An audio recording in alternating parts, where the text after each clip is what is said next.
Finally আমরা চলে এসেছি নাথুলাতে এবং এইখানের মধ্যে আমরা একদম চায়না বর্ডারের কাছে আছি।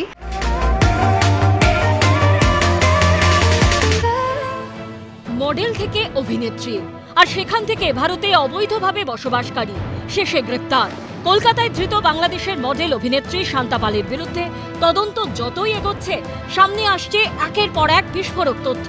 পুলিশ জানতে পেরেছে 2023 সালে ট্যুরিস্ট ভিসা নিয়ে ভারতে এসেছিলেন বাংলাদেশের নাগরিক মডেল শান্তা পাল। 2025-এর গোড়ায় তার পাসপোর্ট ও ভিসার মেয়াদ শেষ হয়ে যায়, কিন্তু তারপরও ভারতেই থেকে যান তিনি। এখানেই প্রশ্ন উঠছে, কিভাবে কোনো বিদেশি নাগরিক নির্ধারিত মেয়াদের পরও ভারতে থেকে গেলেন? তাকে চিহ্নিত করে ব্যবস্থা নেওয়ার দায়িত্ব তো অমিত শাহের কেন্দ্রীয় স্বরাষ্ট্র মন্ত্রকের অধীনস্থ কেন্দ্রীয় গোয়েন্দা দপ্তরে। তাহলে তারা এতদিন ধরে সেই দায়িত্ব পালন করেনি কেন? ভিসা উত্তীর্ণ হয়ে যাওয়ার পরে এদেশে থেকে এই যে বেনিয়ম করছে, এই যে রাজ্যে থেকে যাচ্ছে, কারা মদত দিচ্ছে এর পেছনে? এই গাফিলতি কার? কেন্দ্রীয় সরকারের স্বরাষ্ট্র দপ্তর, ইমিগ্রেশন দপ্তর, সবটার দায়িত্বে কার? কাঞ্চন মূল্য যদি তৃণমূলের নেতাদের পকেটে দেওয়া যায়, তার জন্য যা যা প্রয়োজন সব পাওয়া যায়। এখানে তো বেনিয়মই নিয়ম। যত এজেন্ট আছে আপনার, এই যে জাল আধার কার্ড, জাল রেশন কার্ড, জাল ভোটার কার্ড তৈরি করছে, প্রত্যেকটার সাথে তৃণমূল কংগ্রেস এবং পুলিশের যোগসাজশ আছে।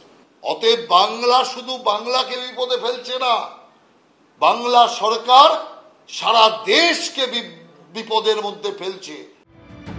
বাংলাদেশের নাগরিক অথচ ভারতে দুটি আধার কার্ড উদ্ধার হয়েছে তার বাড়ি থেকে, একটি গল্ফ গ্রিনের আর একটি বর্ধমানের ঠিকানায়। এই ঠিকানা দিয়েই বানানো হয়েছিল প্যান কার্ড।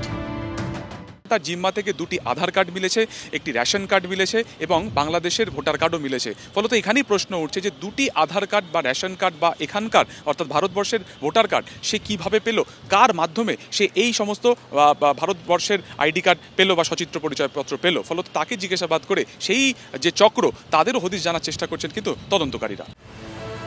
শান্তা পালের সোশ্যাল নেটওয়ার্কিং সাইট ঘেঁটেও অনেক তথ্য পুলিশের হাতে এসেছে।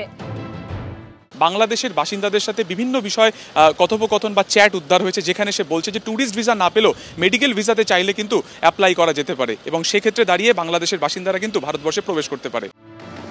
পুলিশ সূত্রে খবর, বাংলাদেশি মডেল শান্তা পাল ভারতে স্টার্টআপ শুরু করতে চেয়েছিলেন।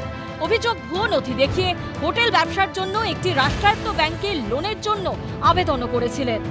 গত 2রা জুলাই SBI এর একটি নথির ছবি দিয়ে সোশ্যাল মিডিয়ায় শান্তা পাল লেখেন, সব হয়ে গেছে, আবার হোটেল অথবা মোটেল খুব তাড়াতাড়ি খুলবে। শান্তা পাল বলে যার কথা বলছেন, তিনি কিন্তু কাঁটাটা টপকে রাতের অন্ধকারে পালিয়ে আসেননি। তিনি ভিসা পাসপোর্ট করে বাংলাদেশ থেকে অ্যাপ্লাই করে ministry of external affairs, ministry of foreign affairs তাকে অনুমতি দিয়েছিল। তিনি ভারতবর্ষে এসেছিলেন নির্দিষ্ট বৈধ ভিসা নিয়ে। এবার বৈধ ভিসা নিয়ে ঢুকে কেউ যদি ভিসার মেয়াদ এক্সটেন্ড হয়ে যাওয়ার পরও, পেরিয়ে যাওয়ার পরও যদি ভারতে থাকেন, সেটা খুঁজে বের করার দায়িত্ব বিদেশ দপ্তরের, বিদেশ মন্ত্রকের। তারা কি অপদার্থ? তারা এতদিন ধরে কি কাজ করছিল? তাদের অপদার্থতার জন্য আজকে পশ্চিমবঙ্গকে কেন কথা শুনতে হবে? আসান ট্রাভেলস কলকাতা অ্যান্ড ঢাকা বলে একটি ফেসবুক পেজও খুলেছিলেন এই বাংলাদেশি মডেল। এই পেজ থেকেই নিজের ব্যবসার প্রচার চালাতে ধৃত বাংলাদেশের মডেল। সেখানে একাধিক ট্রাভেল ব্লগও করেছেন শান্তা পাল। অবৈধভাবে ভারতে থাকা এই মডেল পৌঁছে গেছিলেন সিকিমের ভারত চীন সীমান্ত নাথুলা পাসে।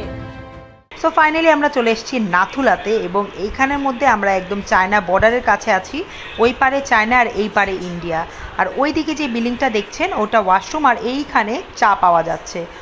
সম্প্রতি পাকস্ট্রিট থানায় দায়ের হওয়া একটি প্রতারণার অভিযোগের তদন্তে নেমে শান্তা পালের খোঁজ মেলে। তারপরেই তাকে গ্রেপ্তার করে লালবাজারের গুন্ডা দমন শাখা।